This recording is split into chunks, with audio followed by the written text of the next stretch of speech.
It's episode 1269, and it's the Relevant Podcast here in Orlando. I'm your host, Cameron Strang, and joining me from Loverland, Virginia, it's Jesse Carey. Hello, hello. From Nashville, artist, producer, mogul, Derek Miner. What's happening? And just down the street there, our managing editor, downtown, Emily Brown. Hey, y'all. And now that we're doing a video podcast, our second one out of 1,269 shows, our second video podcast, you can see that Emily couldn't get the AirPlay working on her TV behind her. She was trying to put the logo up there. In my defense, I know the steps. The internet technology was working against me. Oh, that's nice. See, you could go. And Cameron is a hater. Like, let's bring that up. Cameron is a hater. Here's my suggestion, Emily. You could have gone like one of those Netflix fireplace shows, you know, where it's just that's cozy vibes. Make it cozy. Hey, it's October, cozy season. Yeah, I love it. Yeah. One of those, just scenic things. Now, as you listeners know, we've been talking about it for a while. Finally, last episode, we went to YouTube. If you didn't watch it, it was a little rough behind the edges, or around the edges. It was a pilot. It was a first attempt. Yeah. It was a rough draft. You guys were kind, but I did look at the comments and I thought it was really funny. There were more than one person saying, "I've been listening to the show forever. It is so weird seeing these noises come out of your faces." Like it's like I had no clue Derek was black. It was just like that. I think that was the biggest comment. Was I had zero clue that Derek was black. So someone did say they didn't know you were so expressive either. Yeah. Which I will say, one of my favorite parts of recording is seeing your eyebrows shoot up every time something crazy happens. I hate reading comments and I get very I'm like, well, I feel like I'm sensing a tinge of disappointment actually when you're like, oh, it looks different than that's I thought. What y'all look like. Yeah. Y'all look like that. You should have cut the cameras back off. I get why this was an audio podcast. You know what? I'm AIing myself, and I'm just gonna put like I don't know who's the handsome guy that played in the light skinned guy that's playing in Green Lantern. He's everywhere now. We put him on here. Pedro Pascal. George Clooney, Ryan something. Yes, all the white Ryan guys. That's what I'm gonna do. Is just we're gonna call it white face. Yeah, we'll do that. I'll just face tune. Yeah. We'll change. Yeah. Someone jokingly said, like, "Can y'all please change your faces?" Because they were just like was not matching the vibe we were going for. It's good. I'll do it. I'm working on it. So Jake Gyllenhaal on the way. I listen to NPR all the time, and there's Kai Ryssdal with Marketplace or Terry Gross, Fresh Air. And I know their voices. I've known them for years and years. And you do get a picture in your head. And I have, out of curiosity, over the years, Googled them. I wonder what Kai Ryssdal really looks like, right? Oh, okay, he's a little different than what I thought, but that's fine. And I just suck it away. But then I have seen clips of them talking, and it still doesn't compute for me. It's different. And so that's what I think people are seeing, because they know our faces. It's on the show. Derek is all over social media. I mean, if you're on Instagram, you've seen Derek a lot, but you haven't seen us a lot other than our show photo. And so I get it. I get that, this is jarring to some of you. I agree with that, except for your NPR example. A lot of audio people, I'm like, oh, you didn't look like...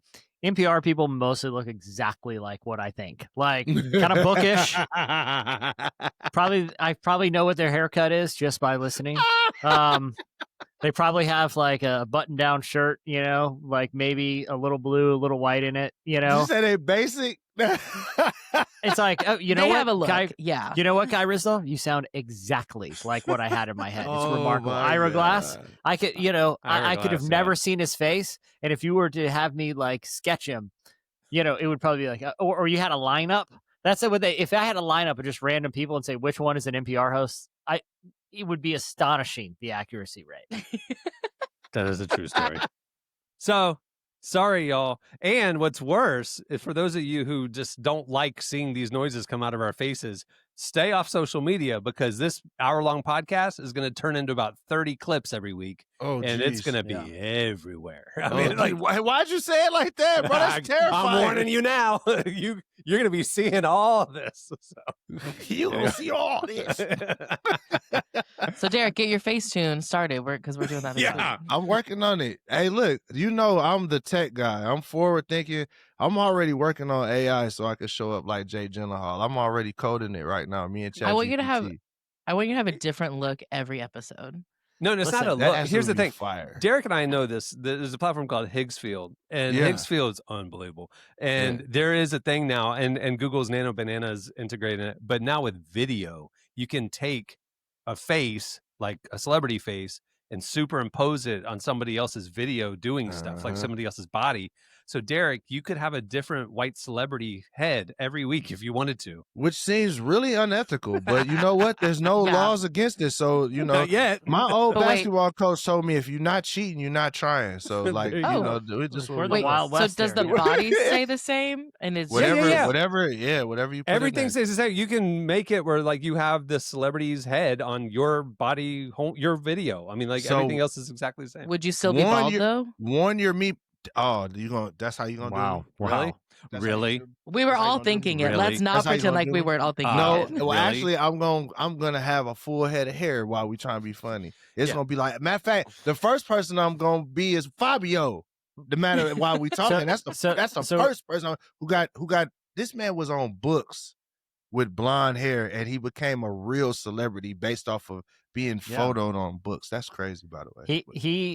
Fabio, he holds a special place. Like I live right near Busch Gardens, Williamsburg, and the people still talk about it. Every time I go to Busch Gardens, there's a ride there called Apollo's Chariot, which it's like the theme is like you're riding, the Greek god Apollo's vehicle. It's a roller coaster, and it still comes up. They ran a story in the newspaper on the 20th anniversary of this event recently.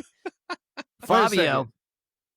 Did you say is Fabio from Busch Gardens? No. So what happened is when they debuted this roller coaster like 20 years ago, okay?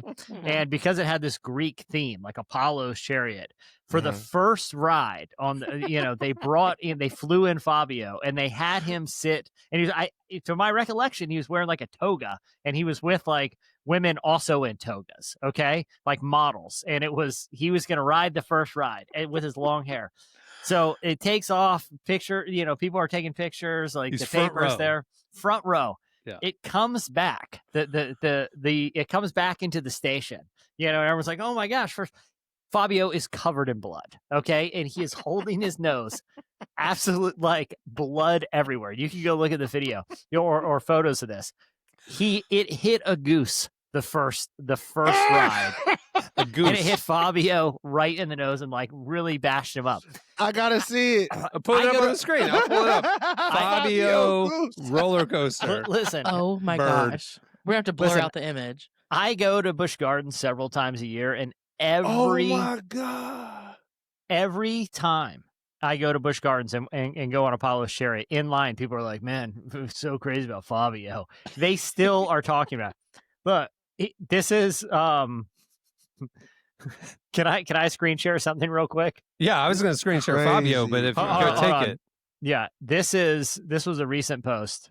This is how much it's still in the dialogue here. This isn't even the 20th anniversary. This is 19, not even a notable anniversary, but the newspaper's like, "Hey, we should do something about this. We can't let people forget that this happened." It happened in 1999. So last year we had a big moment. Goose with his face. Yeah. That's what I'm saying. Even now, the newspaper's like, it's still news. It is still news. We should still be talking about it, actually.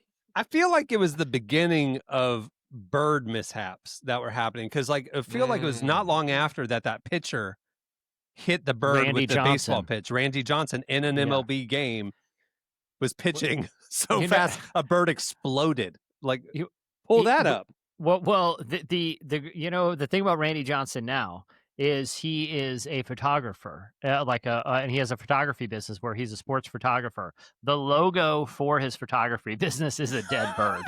No, it's not. It is. It is like an upside down bird. Oh no, gosh! He just owns it. It's a dead bird. But like the pitch is like literally feathers. Yeah, it just exploded in the middle of an MLB game. Can you imagine? You're like 5. You're there with your dad. Oh my! Hey, that lets you know how fast those dudes are throwing and how coordinated you have to be to hit something that's moving that fast. Like that's crazy. Well, this was an intent. The thing about Randy Johnson, he was arguably the hardest thrower in baseball at the time, and he just rears back. And I've watched this in slow motion. A bird just happens to fly directly into the path of the pitch. I don't know what the odds are. I mean, crazy odds, and it just explodes. It's like someone got a feather pillow and just cut it open right in midair. Like it is nothing but feathers. It was Randy.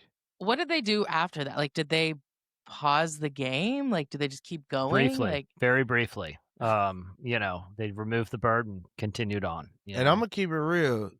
People with names like Randy and Chuck, they're not to be messed with. Like if your name is Randy or your name is Chuck, that is like, leave that guy alone because he's been gifted special powers with the name. Oh, do you see it? Here it is. I'll say this too about people living up to. Dude, this is a year after Fabio hit a bird with his face. So this is like, think about it, 1999, 2001. All of a sudden, birds are just exploding on national stages. What do we have against birds? Is this when the conspiracy theory that birds are being controlled by the government started? Because it's not a conspiracy theory. Not right. Wait, did y'all see that video? Someone posted a video yesterday of like the first day of the government shutdown saying like, I'm not a conspiracy theorist, but have y'all noticed I haven't seen a single bird all day in New York ever since the government shut down. That's interesting. That's interesting. I'm just saying. The other real quick note about Randy Johnson, okay?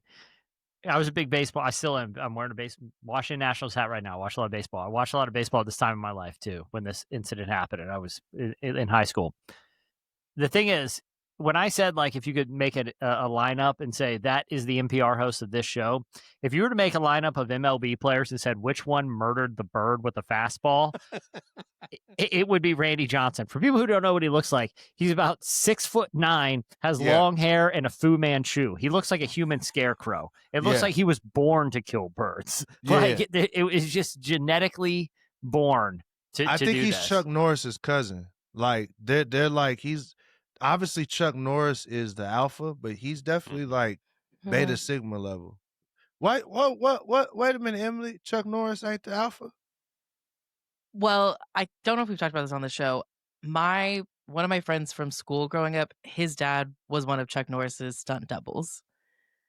So Chuck doesn't so when people would make jokes about like, oh, Chuck Norris can do all this, blah, blah, whatever, my friend would be like, well, actually my dad does that. So, see, I don't believe that. Even though I believe you, I don't believe that. Okay. Real she quick, knows guys. the man. Why would you believe her? You ain't gonna say nothing about no Chuck. Guys, real quick. Sorry. Does this not look like a man who was just born to obliterate birds? and for he some played reason, for the Diamondbacks. Yeah. It looks like it looks like there is just a natural born, like when you see this look in his face, it's like, it's just, what you're seeing is a pure hatred for birds. Yeah, I see that. I see that. Oh, I see no. that. You know what I'm that. realizing? We've podcasted for 20 years and Jesse loves to go down these rabbit holes. And I'm like, remember, this is an audio podcast. You can't, you have to describe it. So that kind of keeps Jesse reined in a little bit. Oh, it's over with. Now that he has the ability to throw all this stuff on the screen. It's over with. I'm just saying that was too good of an example of a man that people just live up to, like his appearance. Like I said, I could line up 15 baseball players from that era of the 90s. You'd be like, I know instantly. I know nothing about the sport of baseball, but that man killed a bird recreationally, and it's him. Oh, man. Absolutely. Well, he's kind of got avian features, to be honest with you. Okay, I didn't want to mention it, but I noticed that right away. He's the apex predator. He's like a bird of prey. Yeah. Why are y'all talking about everybody's? Why is this video? Okay, I was like, why are y'all talking about people's appearances so much? Derek's bald head, Randy Johnson looked like I made one comment. I only made one comment, to be clear. Derek, your baldness does not define you to me. Listen, y'all gonna keep messing with me, I'm gonna fly to Turkey. and when I come back with all that extra podcast money from the video revenue, you're gonna fly to Turkey. I flip it like, just be ready. Derek, if you did, it would probably make the news here because that's how much people still talk about the Fabio thing. It is such a slow news day that somewhere in the Virginia Pilot newsroom, they're like, it's 19 years. They're like, that's not really that notable an anniversary. They're like, yeah, but it was Fabio getting hit in the face with the goose. Front page that thing. Run it. For the next 20 years. And you know what? Everyone shared it. I do remember. How can we forget?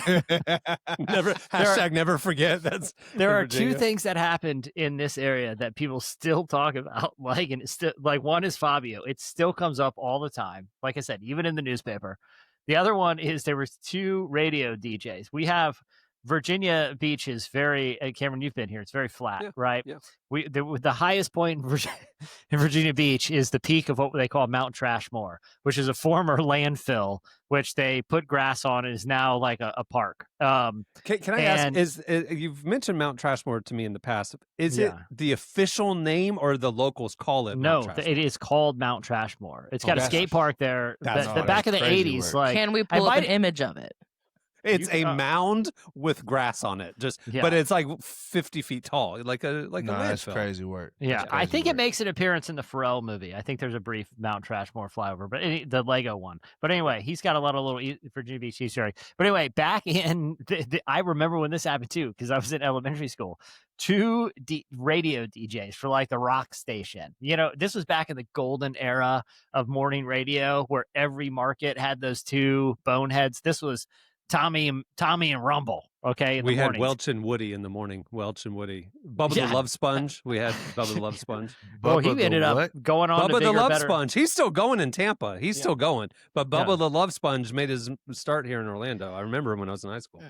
But Tommy and Rumble, they on April Fool's one morning, they went on the air and they announced that they had gotten word that someone had planted a bomb in Mount Trashmore.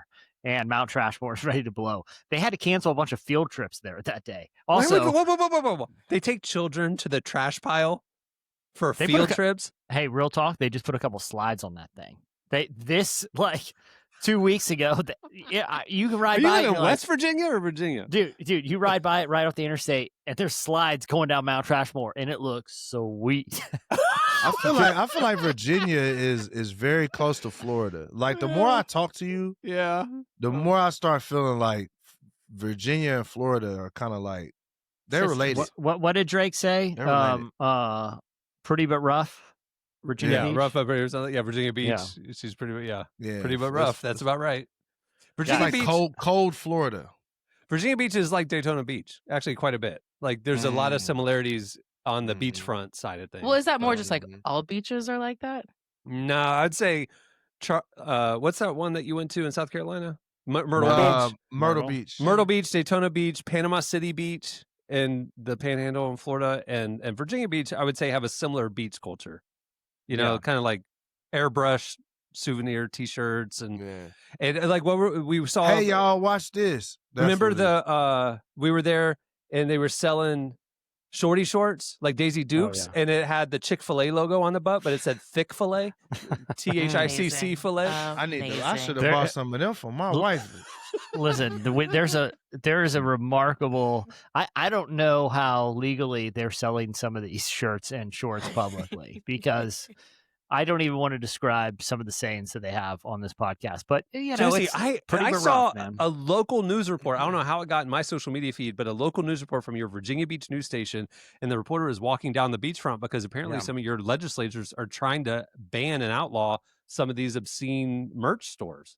Because good luck. Because there's children walking around the beach seeing thick fillet. Good luck. I like it. There's a lot of there's a couple like the first children don't need to go to the beach anyway. It's for adults. And like it's only this means nothing to anyone who doesn't live here, but it's only like south of like 20th Street. Once you get south of 20th Street, there are like sword stores and stuff. You can walk into like a beach store where you buy like a bucket and a hermit crab, and for some reason they have bongs, brass knuckles, and swords that you can also buy. Like that's the vibe it gets. That's the name of the store, like Bed Bath and Beyond. It's bongs, buckets, and what was brass knuckles, bongs. I just don't understand why you would smoke a bong with brass knuckles and a sword. I don't. Pretty but rough, man. That's us. Virginia Beach. All right. Well, for those of you who are that was fun checking us out on YouTube, what's this Christian show about? Well, we're gonna bring y'all brass knuckles and swords. That's it. There you go. Listen, I just calls them as I see them. All right, stay tuned after this break. It slices. Okay, it's time for Slices. What do you have, Jesse? All right. I ran across a news story. By ran across, I mean Emily sent. She knows exactly the type of news I'm looking for.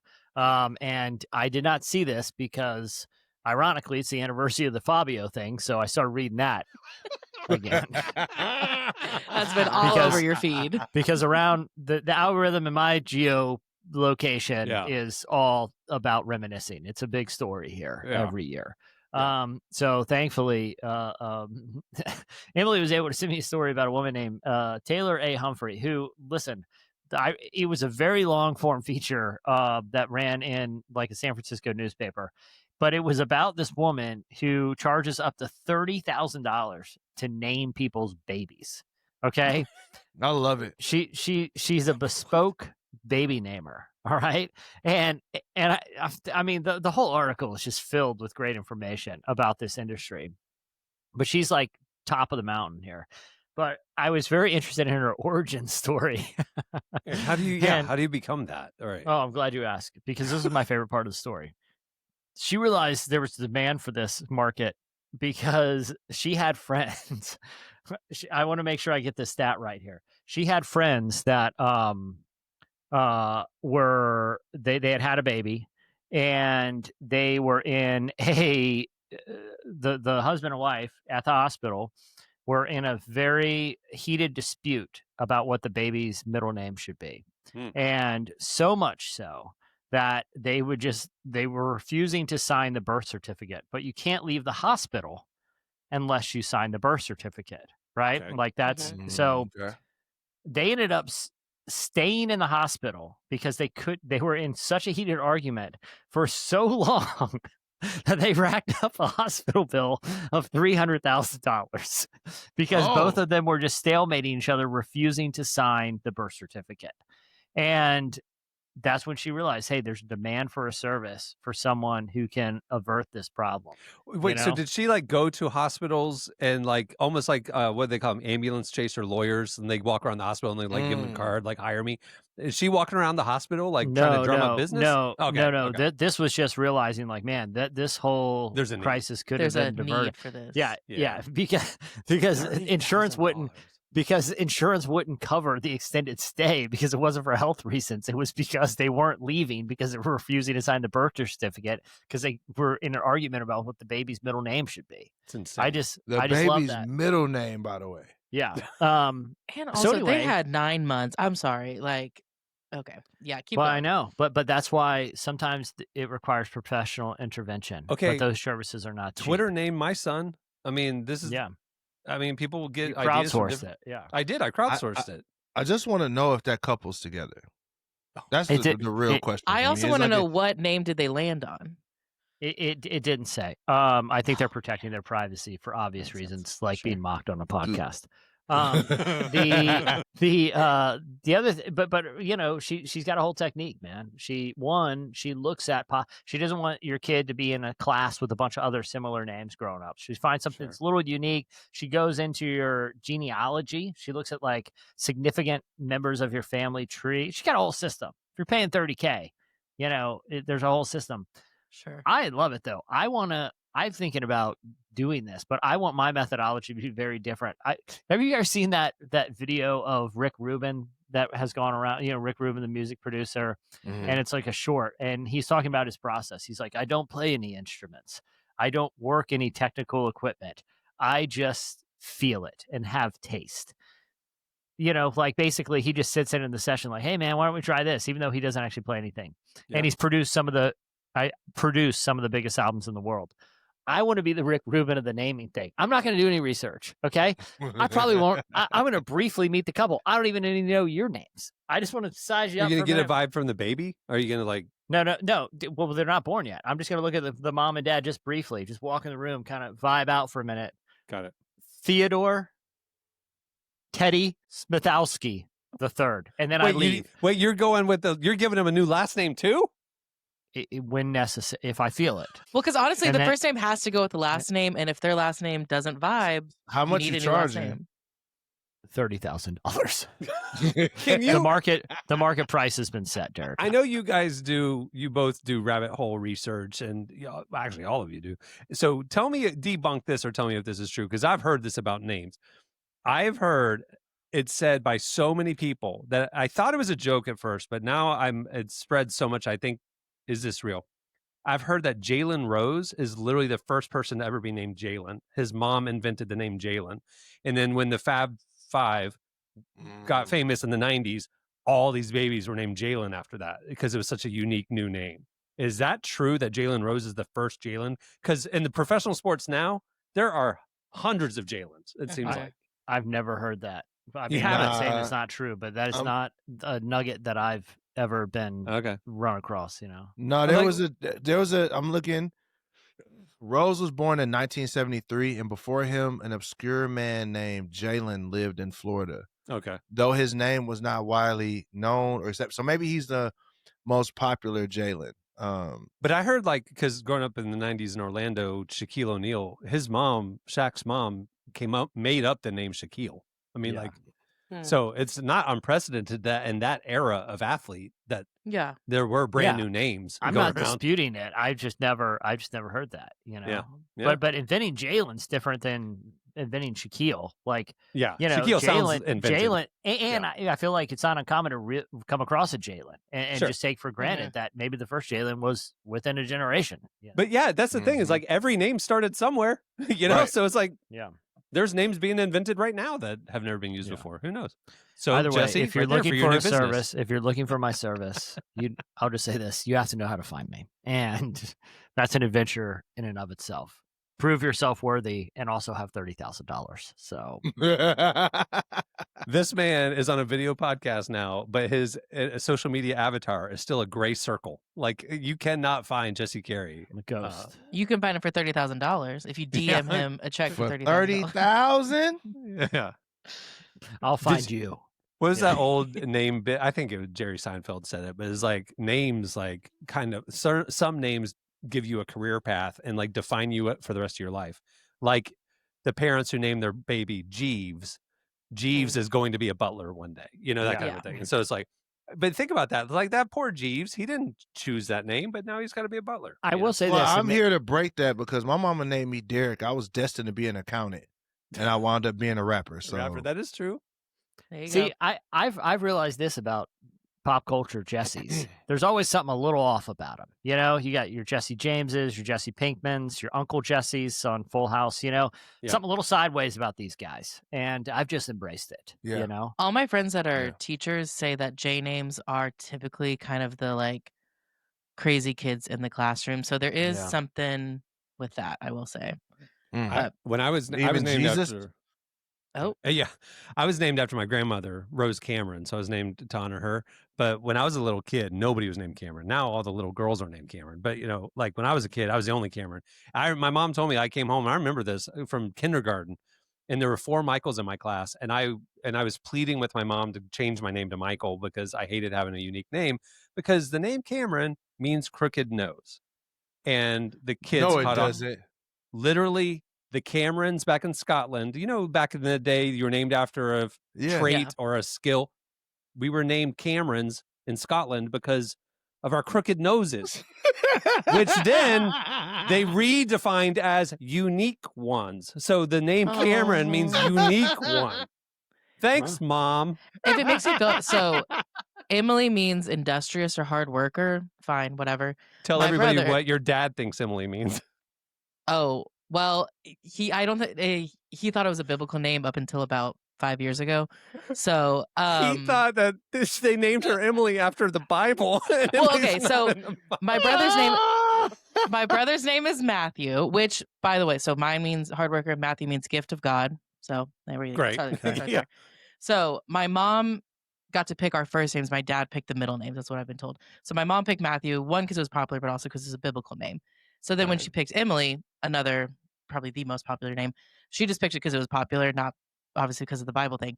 But my dad thought that it was also in the Bible. So for easily 20 something years of my life, he thought both his children were named after characters in the Bible. And then when my brother started having kids and he and his wife were coming up with names, I was talking about with my dad at one point, and he mentioned something about my name being in the Bible. And I remember like being in the car with him thinking, Dad, I've read the Bible, like the full thing, and my name does not show up once. And There's he goes, there's not one Emily in the Bible? No. It came like way later. But he was like, no, it's in there. It's like in the Old Testament. And I said, no, there we got Esther.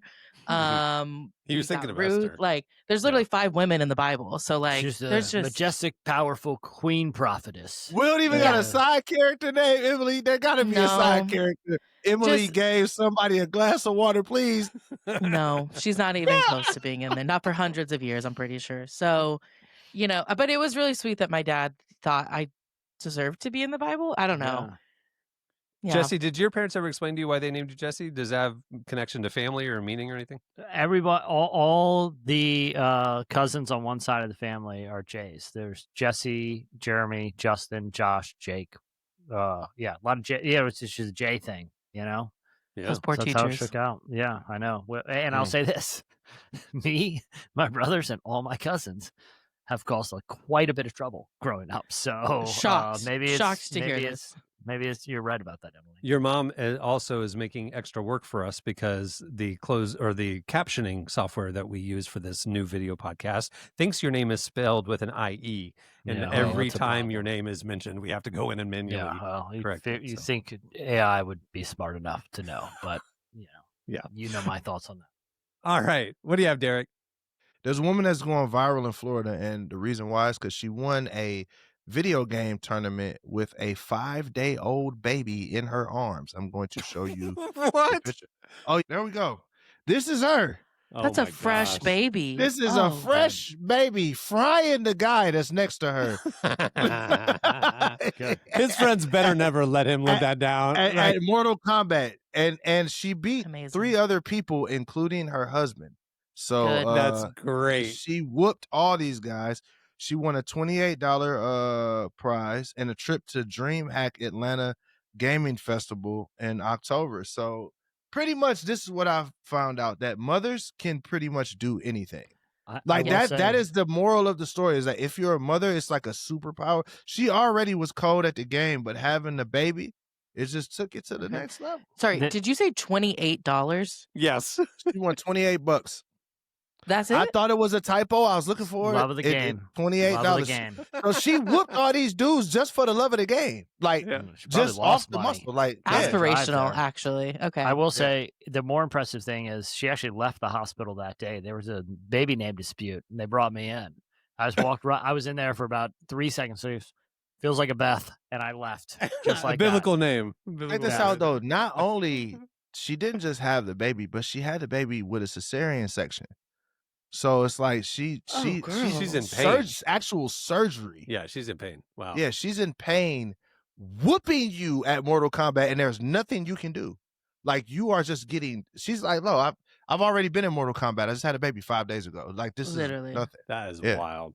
Yeah, see, I knew the slices options that were floating around, and I thought Mr. Conspiracy over here would latch on to the Instagram CEO's announcement this week. Oh, we already know he was lying. Oh, yeah. We don't even need to talk about it. His face looked like he was lying when he was talking. Like, there's nothing even to talk about there. Like, for the listeners, I was like, nah. For the listeners, what we're talking about is Adam Mosseri, the CEO of Instagram, which is the biggest platform in the world now, 4 billion active users a month, bigger than YouTube. Announced he does a weekly thing where he addresses questions and stuff like that, and he said one of the most persistent things in my comments is people saying Instagram is listening to me and showing me ads based on stuff I'm talking about, and I don't like it. And he went on there and saying, we're not listening to you. Here's all the reasons why we're not listening to you. Man, the comments under that post were roasting him. It was hilarious. It was great. This is how you know he was lying, because he said, I was having a conversation with my wife, a debate. Bro, so we already know your wife know what's going on. She know how y'all work in the situation. You just like, let me set this record straight and let me make sure my wife know too, we're not listening to y'all. you're lying. Wives always know when you're lying. They always they know when you're lying. That's funny. I didn't think of that angle. That's funny. I have spent quite a bit of time in the social media world. Cameron, can I shoehorn in on that note a bonus slice? Yeah. Well, just a shameless plug of something real quick. Please. Because I have been spending quite a bit of time in the social media world recently.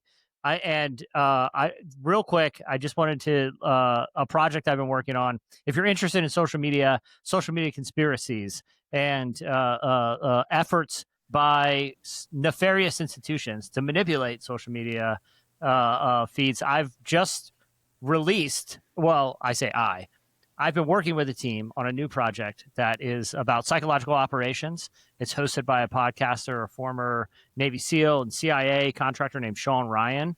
And it's called Target Intelligence PsyOps. And we do a big thing is looking at how social media companies and algorithms manipulate people to make them angrier and kind of turn people on each other.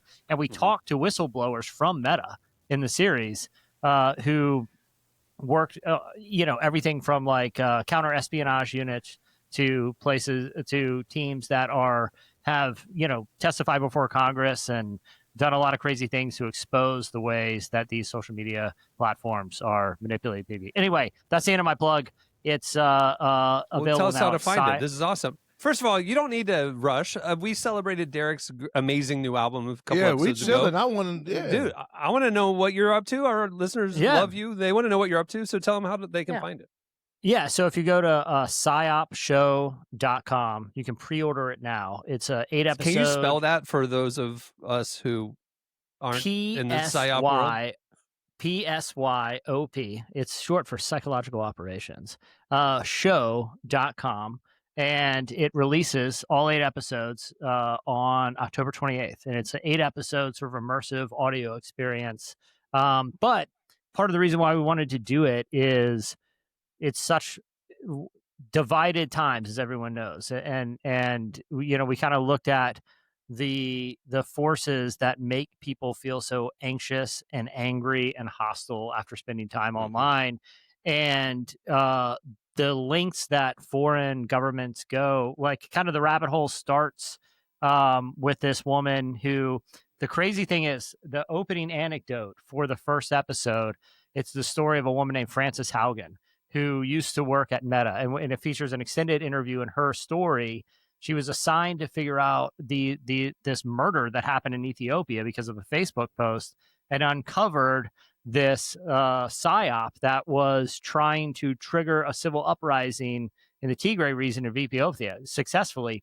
And the same thing was happening in Myanmar. The crazy thing is, this week, the plot of the new Social Network movie was announced, and it's the story of Frances Haugen, who will be played by Mikey Madsen. And so, the sequel to the Social Network, which will release next year, is actually episode 1. We didn't know this when we were making it, but it's episode 1 of our series, which features Frances Haugen. So if cool. It was opportune timing, I'm glad Aaron Sorkin was probably spying on us, obviously, to get ideas. But if you're interested in that, and then it goes in crazy weapons or crazy directions. We talk about direct energy weapons, like actual sort of mind control technology with like Havana syndrome and cognitive warfare. Anyway, if you want to check it out, I would appreciate it. If you like kind of very, very deep dive, long form journalism, it's psyopshow.com. And that's what I've been working on. And if you were a real conspiracy theorist, you would have known exactly how to spell PSYOP show. Like, Derek, you know all about PSYOPs. Yeah. Absolutely. Jesse, you didn't even tell them where to go, because now that you've said this on the show, it'll show up in right their in your feeds. Yeah, pop up right in your feed. Yeah. See, sometimes my friends and I, we will say things specifically into our phones so that we can start seeing more of it, because we know it's listening. So it's like PsyopShow.com. Purchase, or it's please. like I am in the market for like some new jeans or something. So I'll be like, I need good jeans that are like, I'll like speaking to your phone, and then what do you know? My next Instagram ad's about jeans. So it works. All right, Emily, we got about 5 minutes for your slice. Take it away. Okay. Well, you guys know SNL started this week. There's lots of new cast changes happening. Not as many as I thought there were going to be. They kind of made it seem like they were going to like all summer it was the cast-pocalypse of like blowing up the show after season 50, and a couple of Fringe guys. Like 5. Ego Wotum leaving is big, but Ego and Heidi left, my girls. Yeah, but that's it. Yeah, but I was bracing myself for more. So a lot of people are coming back, including James Austin Johnson, who does the Trump impressions. I think he's probably one of the best impersonators on the show right now, personally. Yeah, he's great. Who was the guy back in the 90s that did amazing impressions and they had him on forever? He did like Clinton and maybe it's the 2000s. He was like an older guy, middle-aged guy. But because he was so good at impressions, he was on there for like 15 years, I felt like. Forget his name. I can see his face. Sorry, go ahead. I feel like James might be that. He's so versatile with his impressions. Yeah, he can do a lot. Anyways, so the reason I bring up James is because I found this out this summer. He actually got his start making Christian movies. That was like where he first entered the entertainment world. So he's actually from Nashville, so Nashville representation. He went to Trevecca College, which is a Christian college here in Nashville. His grandpa was the president. His dad works there. Like they are very Is it like Baptist? I've never heard of it. Is it? It's a Nazarene university. Oh, Nazarene. Okay, got it. Yeah. Okay. Yeah. But so he grew up in Nashville. So he's in an interview with the Nashville Scene, he talked about some of the first acting he ever did was in these like Baptist videos for Lifeway Christian Resources for the SBC. Doing like some of those skits. Yeah. And then his first movie he did was a movie called October Baby, which is by John Irwin and his brother Andrew. And John Irwin did House of David on Amazon Prime right now. Yeah. And some other non-cheesy Christian movies. They've done a lot of those movies over the years. I feel like the music ones. Like didn't John do he did. They helped with the for King Country one. They did I Can Only Imagine. They did a lot of those kind of movies and stuff. So before he was doing good movies, he was doing little Baptist movies, is what you're saying? Yes, yeah. And I was able to find a picture of him. He was a side character in October Baby. I did find a picture of him. Let me see if I can screen share.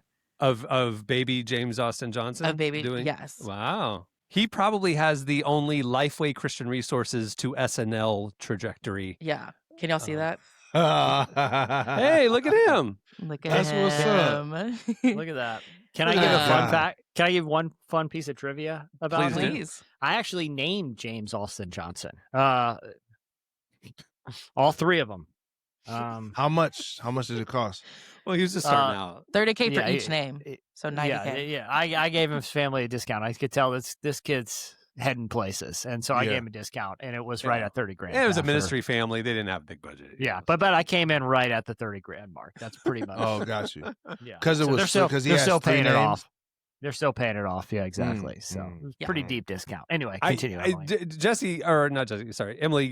We were talking about this summer. You mentioned this summer we figured this out because I saw he was posting clips of his stand-up, his current stand-up, and it was a lot of church stuff. It was a lot of like, this dude grew up in the church, and I sent it to you like, hey, look, he has some inside jokes with church stuff, and you went on a rabbit hole and found out how deep it went. And this dude, he grew up in he's church, one of us. He's one of us. Church. Church.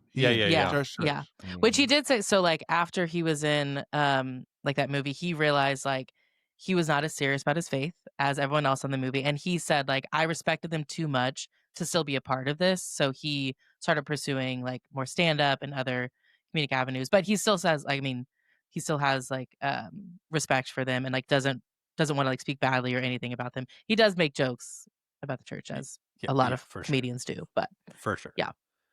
Yeah, well, there you go. James Johnson. Now we have somebody to root for in the new cast of SNL. So yeah. All right. James. That'll do for Slices. Check out more stories like that. We don't have as much Fabio Goose reporting at relevantmagazine.com, but we do have That's some about of these to change. stories. Next week is the 21 and a half birthday, which is it's pretty notable. And so it's Fabio week at Relevant. We'll do something. We'll do something for 21 years ago, 6 months. And it's actually, we cheated. It's about a week, but it's a whole week we're covering it. So it's good to make up for it. All right. That'll do for Slices. Stay tuned. Up next, it's Ask the Cast. Ask the cast anything you want, and we'll use our brains to answer. Okay, it's time for Ask the Cast. We went on social media. We have a couple minutes here. We went on social media. We're interacting with y'all more. We're seeing more of your comments, obviously, on YouTube and stuff.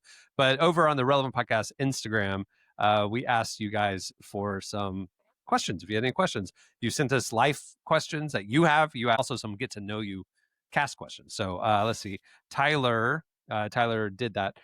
He says, if you got stuck in the church lobby talking to a close talker, what's the best escape plan? You see, me, I'm really the type to just be like, hey, man, back up just a little bit. You know what? That is true. I've been with you when you've done stuff like that. You've been like, hey, man, can I just tell you your breath kind of stinks? Can you lean back a little bit? Like, no, I might not even say that. I might be like, hey. No, you were telling me my camera looked bad earlier. You were quick. You did. You literally said before we started recording, Emily, you got to wipe your lens off. You did throw a sister in there, so it was nice. But it's out of love.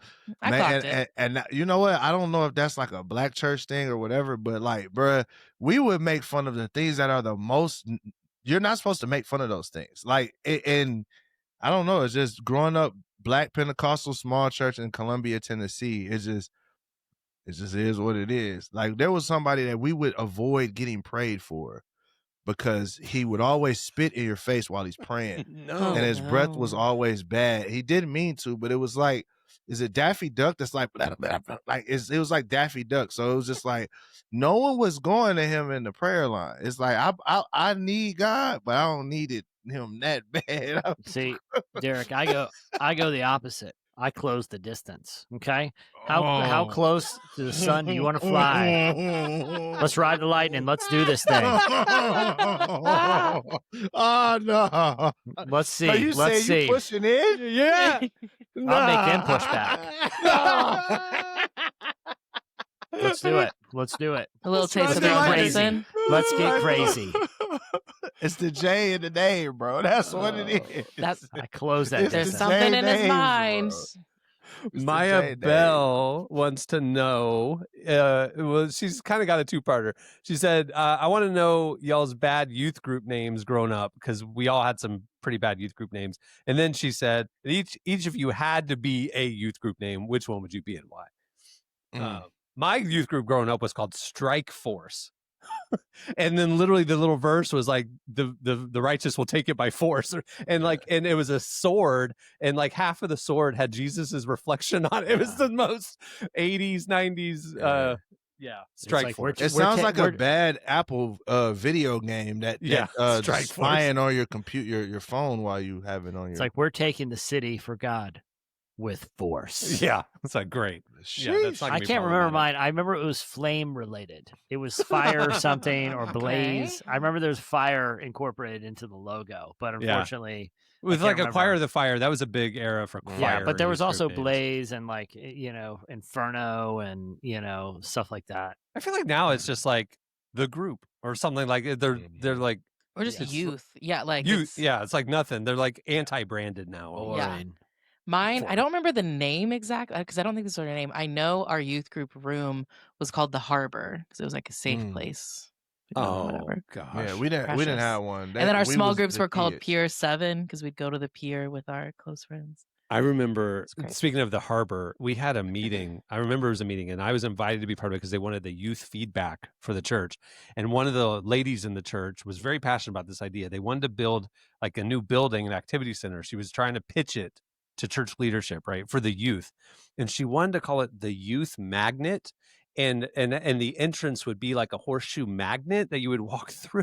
It was just such a horrible, lame idea, but it's like typical middle-aged church lady, like the Harbor and like Youth Magnet. And you walked in and you're like, this is totally wrong.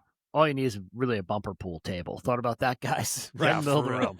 We don't need to build a building called the Youth Magnet. Okay. Lindsay said, Derek, you're offered $50,000 to never use emojis again. Do you take it? Oh yeah, for sure. 50,000 and never use it. Man, I don't even care about the emojis. Yeah, I was like, he doesn't use emojis like that. Emojis are for everybody else, because when I text so direct that they think I'm being mean. So I just put a smiley face on it so they know I'm not being mean. I'm just saying stuff. So, but hey, for $50,000, y'all just gonna have to be mad. It just is what it is. There you go. Noah says, Noah, oh my gosh, his name is Ark of the Deal. Noah is his Okay, actual name. all right. I like it, Noah. I like him. I like him already. He Did just someone help him says for that with $30,000? that's pretty. Oh yeah, somebody paid. Yeah. He said basically he's asking what your favorite section was in the Christian bookstore growing up. That's kind of what he wants to know. I just go over the music area and they had just good music. Yeah, they had the little CD players, little Walkman. Yeah. You could listen to sample. Yeah. I'd be like, oh, who sounds like Green Day? Oh, look at this, the equivalent here. Oh, man. With a little note card. Ben wants to know specifically, have you ever been kicked out of youth group or small group, and for what reason? Oh, too many to count, Ben. You're a repeat offender, bro. Define kicked out. It wasn't like return. It wasn't like DJ Jazzy Jeff style. It wasn't thrown out physically. Yeah. It was an agreement. Glass one, Chloe. This is funny. She has a theme. Her @name is Chloe Snacks. Her question, what's the weirdest snack combo you swear by that everyone else would roast you for? So she really cares about her snack content. I eat bologna every day, pretty much. What? Every day. Yeah. That's my go-to lunch. I do a bologna sandwich every day. Bologna and mayo. That's it. I'll do along those lines. I'll take a piece of like whatever deli meat, wrap it in like a dill pickle. 100%. That's pretty good. 100%.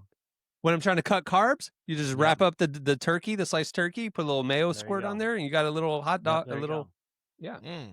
I actually learned this from one of my mom's friends. I like to dip tortilla chips in ranch instead of salsa. That ain't too crazy, I don't think. Is it? Is it crazy? No, the first time I saw it, I thought it was insane, and then I tried it, and I've done it for years ever since. Yeah. So Why not? Why not? Derek, you got better than bologna. I don't do this anymore. When I was a kid, my mom said I used to eat raw potatoes. Oh. Yeah, she's like literally. She would be like she'd be cutting potatoes, and I'd ask for a raw potato. So would you put like some spices on it? Nah, just raw, just an unseasoned raw potato. Unseasoned like, raw potato. Like I'm assuming peeled. Yeah, for sure. Okay, just like an apple. No. It would be like she making potato salad. Sure. She chopped the potato up, be like, yo, you can have that. That's about the weirdest thing. Right now, I feel like my palate is very, it's more mature. You're too bougie now. I'm pretty bougie now. But do you ever find yourself just like craving a raw potato in the middle of the night? No. No. Absolutely not. Not one time ever. That'll do it for Ask the Cast. We'll wrap it up. Last week, I didn't even give you guys a chance to say your name and say goodbye, so we'll make sure to do that today. Hey, if you're watching this on YouTube, make sure to like and subscribe, share it, comment. We like seeing the feedback. Calm down with it's weird seeing these noises come out of our faces. We get it. Let's move on. Keep cooking. No, matter of fact, I'm going to veto Cameron, even though he owns the whole company and this is his show. But I actually would like you to tell us what type of faces you expected to see from our voices. I think that's going to be interesting. Describe it in detail. Yeah. Describe it in detail. Yeah, you know what I mean? Almost like what's that game? You have to describe the person. Guess who? Yeah. Do that, but tell us what you thought we would look like. There you go. Yeah. Okay. All right. Well, thanks again. Like and subscribe, share it, tell your friends, help us get word out about the new video show. On that note, we'll wrap it. I'm Cameron Strang. I'm Jesse Carey. I'm Derek Miner. I'm Emily Brown. We'll see you next Tuesday. See you guys. Ooh.